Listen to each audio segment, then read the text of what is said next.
I'm Tanner Rover, and welcome to my Fishtank chat.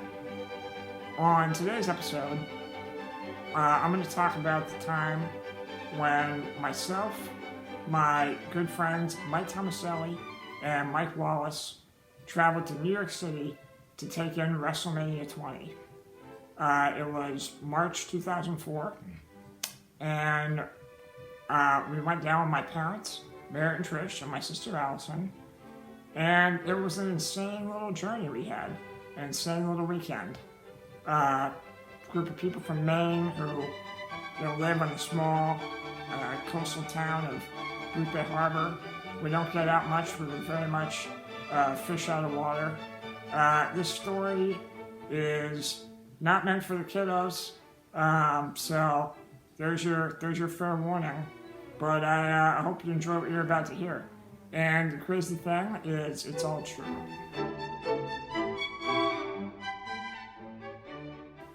So, just a little background. At the time, I was 20 years old. I was going to school part-time at the University of New England, majoring in sports management. Not really loving what I was doing. Still kind of figuring it out. And very much in party mode, as was Mike Tomaselli, my very good friend, one of my best friends. He was 21 years old. I believe he had just decided that he wasn't going to continue pursuing an engineering degree at Orono, and was going to instead pivot and try to pursue a career in mixed martial arts. Then you had Mike Wallace, who was a couple years older than us. He was 23 or 4 at the time, and just starting to start his own landscaping business. But all of us were geared up for this weekend. We were so psyched to be able to get tickets, and we knew that we were going to be in for one wild weekend.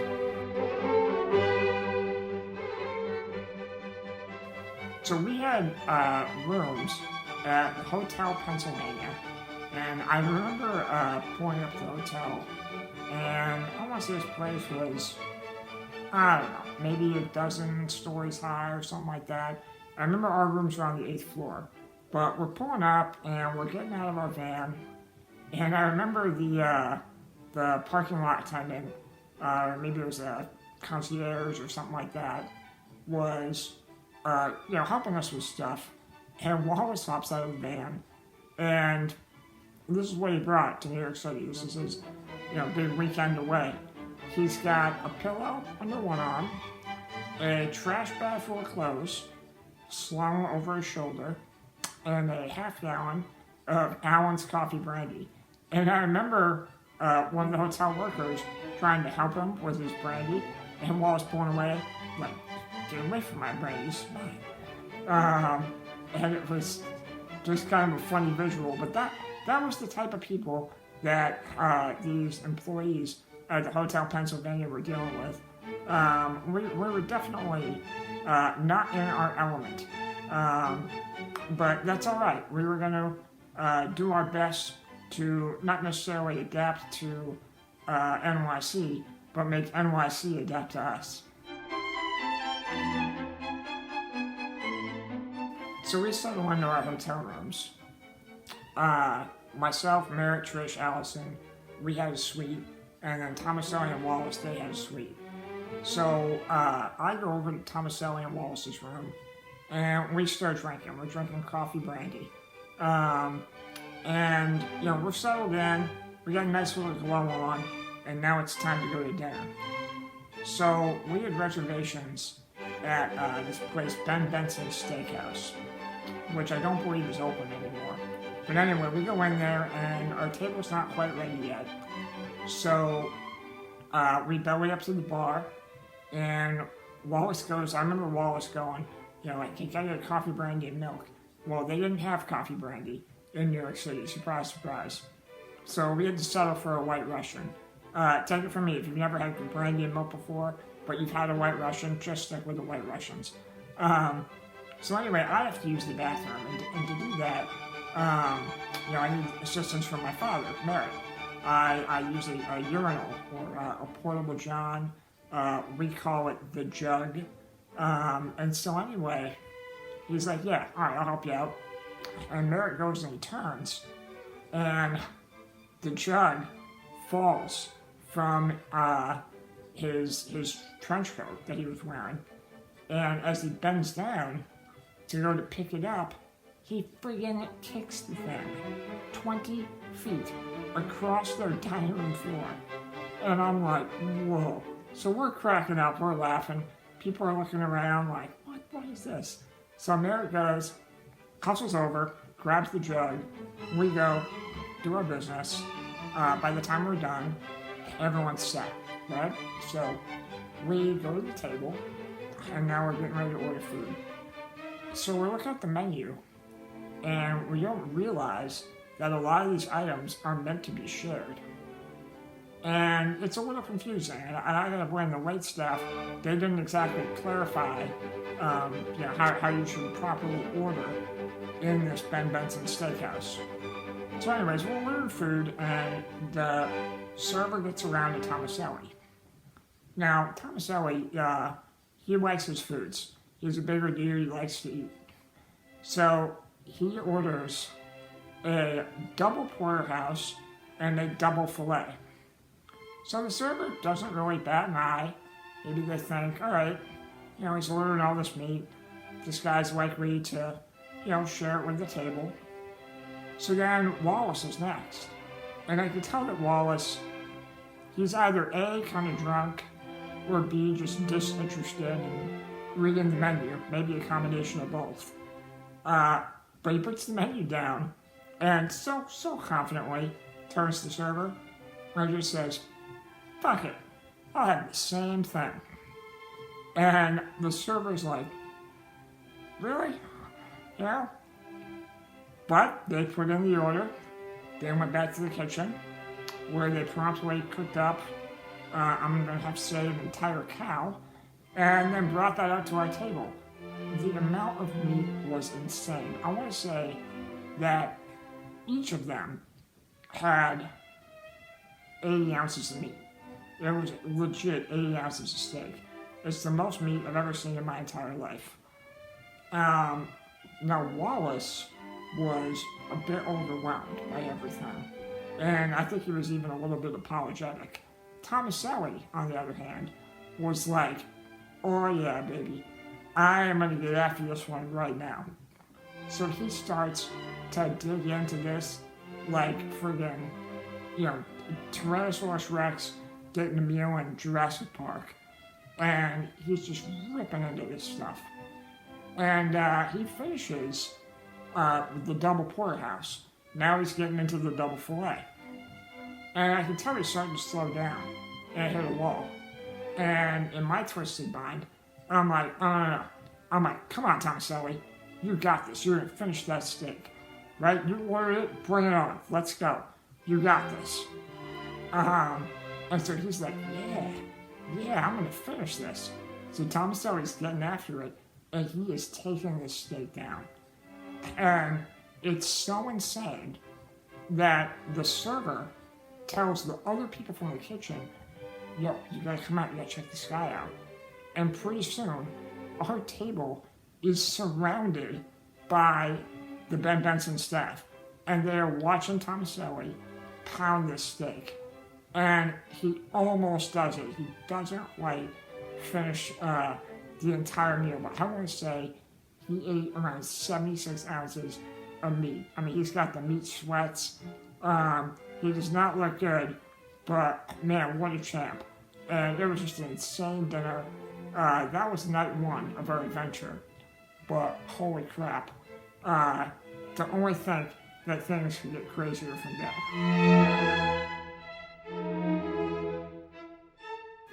So the next day, we went to the Empire State Building in the morning. It was kind of like the one touristy thing we did all weekend. But after that, it was time to go back to the hotel room and pregame because WrestleMania 20 was upon us. And now, so going to that, it was going to be all the guys. So myself, Tomaselli, Wallace, and Merritt, we were going to WrestleMania 20. Allison and Trish, my mom, they were going to Hairspray. Probably a good idea. So we're in the hotel room, and we're getting ready to just get our drink on, right? And so, we had beers. We had this mixed Long Island iced teas, which were rancid and disgusting, but I am all about it, and I am tying one on. And Wallace and Tomaselli are not as drunk as I am at this point in our adventure. And so Tomaselli is like, holy crap, Tam-Man, like if you don't get it together, you're not going to be able to make it to Mania. So I know what I'm going to do. I'm going to order a pizza and perk you up. So he orders a pizza, and over the phone I can hear him. They're like, what do you want on the pizza? I want everything hot on the pizza. I'm like, what does that mean? He's like, I'll put whatever you got, anything hot, just put it on the pizza. So we get a pizza delivered to the room with everything hot, and it is the most rancid pile of garbage I've ever eaten in my entire life. But to Tomaselli's credit, it does perk me up enough to get me out the door and get in line to get into Madison Square Garden. So, so we make our way, across the street, and we're getting in line, and they kind of separate the lines. So, everyone that's in a wheelchair, they want you to go in this other entrance. So I'm like, all right. So we're lined up, and this is where my impatience kicks in a little bit. And I'm like, man, I think I might be at the back of this line. I want to be at the front of this line. And so I hulk up, and I elect, in my infinite wisdom, to use my chair like a forklift and physically move other people in wheelchairs with my chair to bulldoze my way to the front of the line. Yeah, so I can tell that the MSG security and ticket takers aren't too impressed with me. But they look me over, and they look at Tomaselli and Wallace and Merritt, or hands off like, dude, I don't know. And they decide to let that slide and let us into the building. So, one way or another, we got into MSG, and we made our way to our seats. So we settle in, and we're sitting maybe 20 to 25 rows up, got a great view of the ring, and Mania kicks off. And the first match is John Cena against the Big Show. And, Merritt is going to concessions and bringing us back beers, and we're all hanging out and going nuts. And, we were all huge fans of Cena at the time. He was doing the Thugonomics thing, and he delivers the FU to Big Show. He wins the U.S. title. We all go insane. And it's great and all, but in my restlessness, I'm like, I don't know if we'll ever get back to MSG ever again. I want to take a tour. I'm going to check this place out. So I decide to peace out. And I'm walking around MSG and, checking in everything. And, I am very drunk at this point. And somehow I go through a door and I end up outside. I am outside of Madison Square Garden, and the door shuts behind me, and I'm like, what have I done? How am I going to get inside? I don't have my ticket on me. There's no one around to help me. There's no cell phones at this point. So I'm like, holy shit, what am I going to do? So I take my chair, and I go back up to that door, and I turn, and I ram the door. And I turn again, and I ram it again. And I'm hitting it, and I'm hitting it, and I'm hitting it. And then finally, the door cracks open, and this dude pokes his head like a turtle poking out of a shell. And he's looking at me, and I'm looking at him, and I'm like, hey. I'm like, dude, I need to be in there. And he doesn't say anything. Just kind of gives me a nod. And he lets me in. I have no idea who he was. I don't know if it's a security guard. I don't know if it's just another person that heard that sound from the other side of the door, but thank God. Because if that guy didn't open the door, I don't know what I would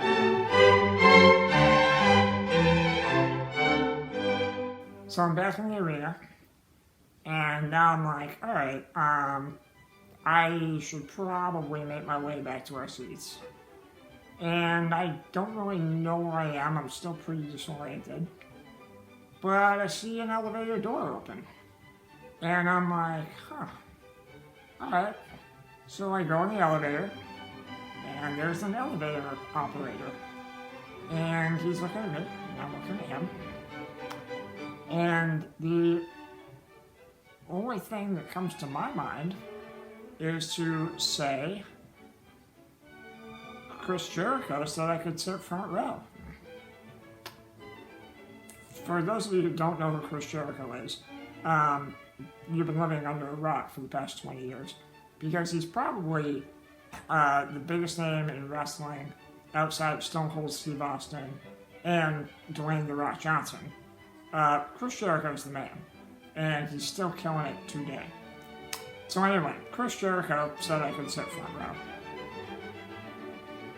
The elevator operator gets on a walkie-talkie, and he's like, the guy here says Chris Jericho said he could sit front row, and he's waiting for a response, and you're just like, guy on the other end, and they just go, yeah, bring him down.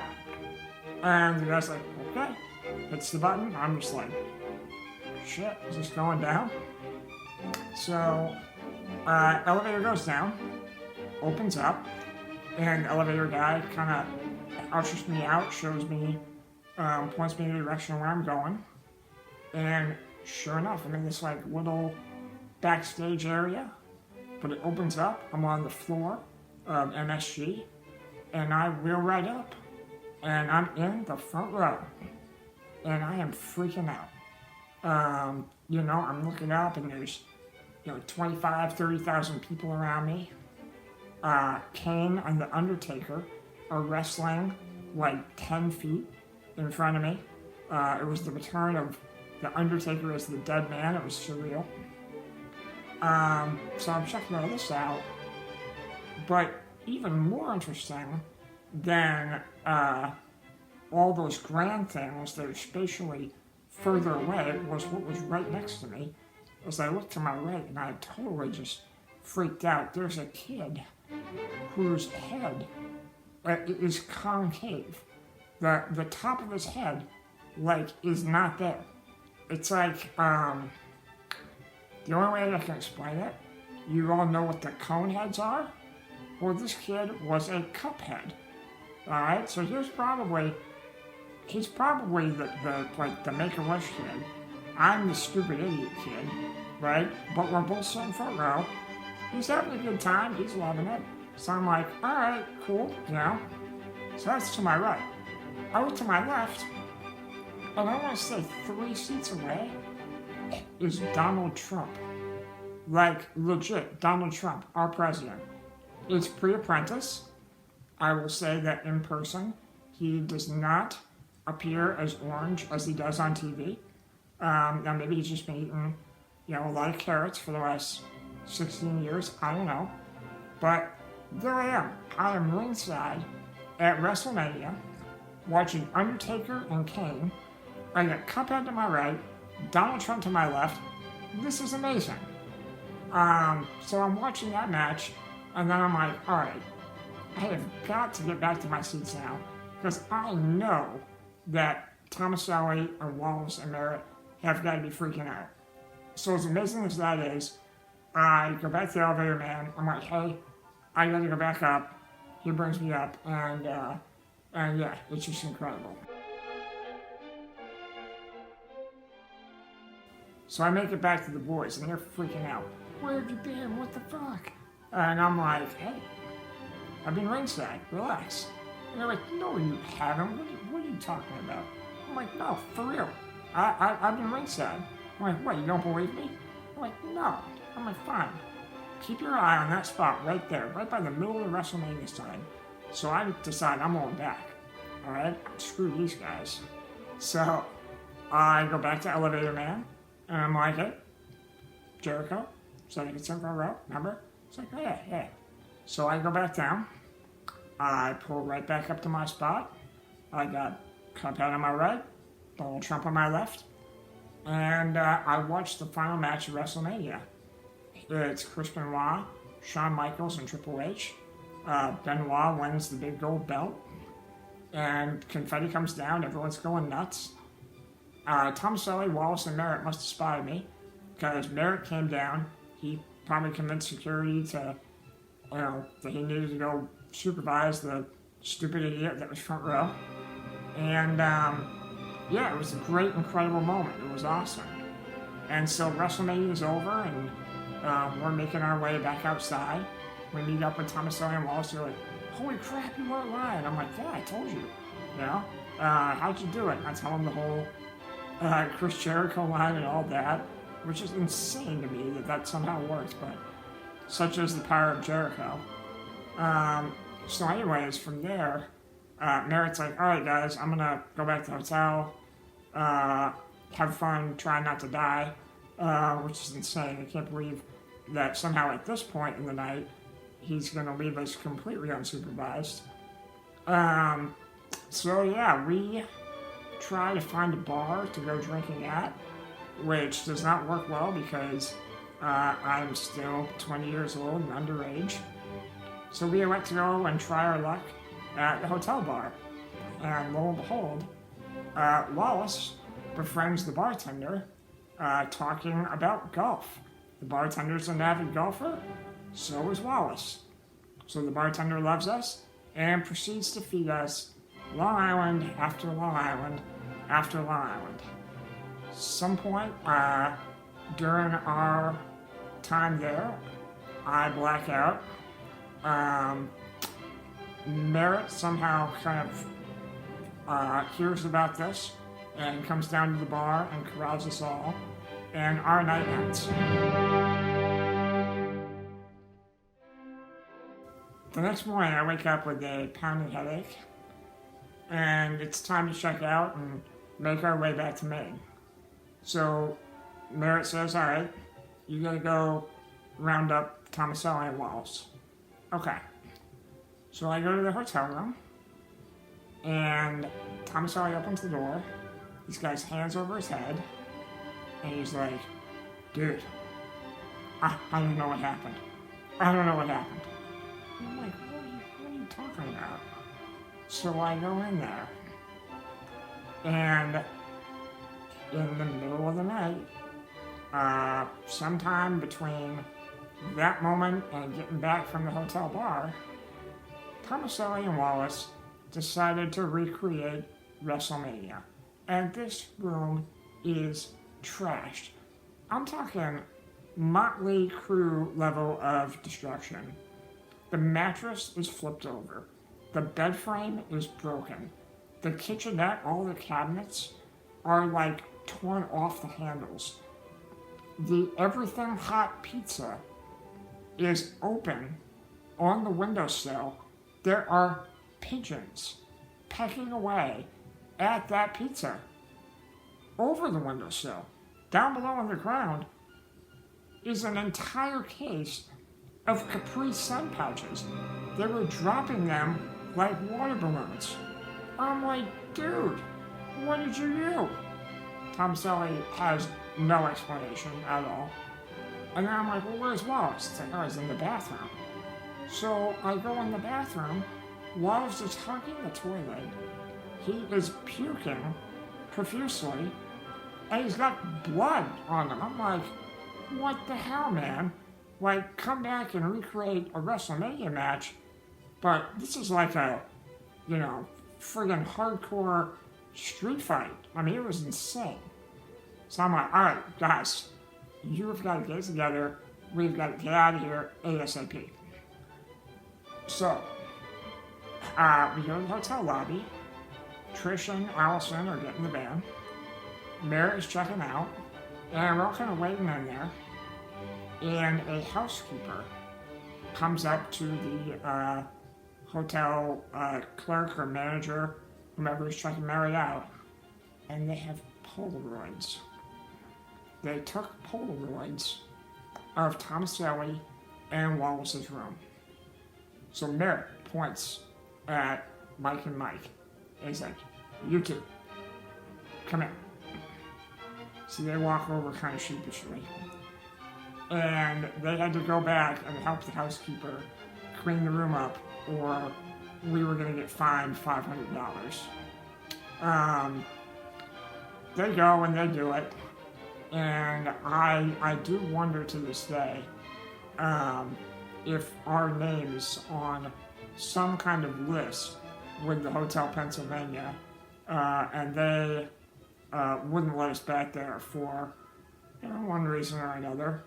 But holy crap, guys, I could not believe it. It was a long ride home for all of us, but it was a particularly long ride home for Wallace, who was now taking the trash bag that he brought his clothes in and was using it as a vomit bag, and he proceeded to throw up from roughly the Brooklyn Bridge to about the Bath Bridge. He was apologizing repeatedly to my mom, Trish, and God bless her for tolerating all of our nonsense.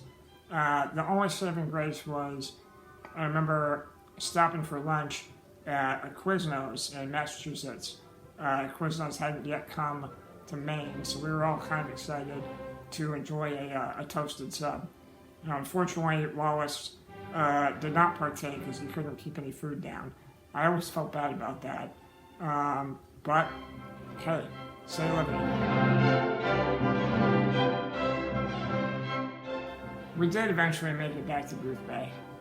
And it was an awesome weekend. I wouldn't have rather experienced it with anybody else. I'm happy to say that the three of us are still friends today. I keep in touch with Tom Selleck and Wallace routinely, and we all somehow managed to turn into semi-well-adjusted adults. It was an awesome, awesome time. And it was all true. And it's just such a fun story to retell, and it really does have a lot of cinematic qualities to it. I would think that if the story got in the hands of the right person, they could make it into one entertaining movie. But anyways, I hope you enjoyed my Fishtank chat. Thanks for watching.